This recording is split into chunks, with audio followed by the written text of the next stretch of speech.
السلام عليكم واهلا بكل حبايبي، ازيكم عاملين ايه؟ النهارده باذن الله هعمل معاكم غسول حلو قوي للبشره.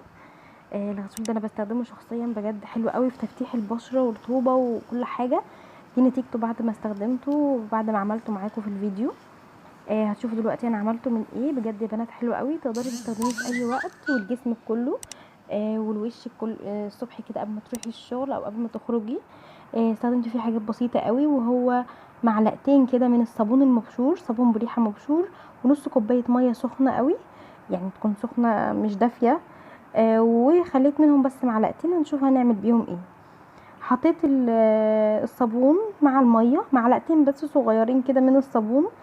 بشرتهم او قطعتهم بالسكينه كده قطع صغيره قوي، وبدات ادوبهم في الميه بالطريقه اللي انتوا شايفينها دي كده.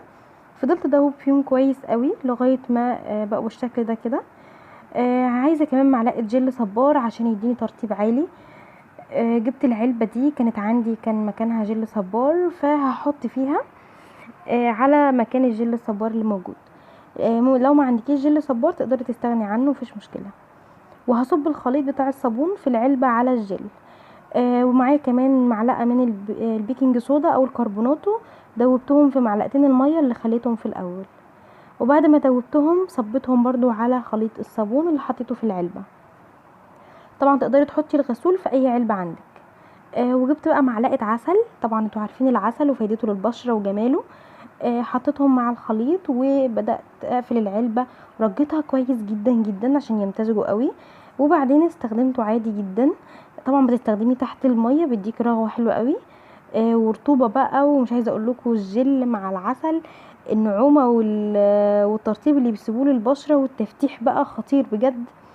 انا استخدمته كده، وبعدين غسلت ايديا تحت الميه ونشفتها، ودي كانت النتيجه. وطبعا انا ماشيه مستمره.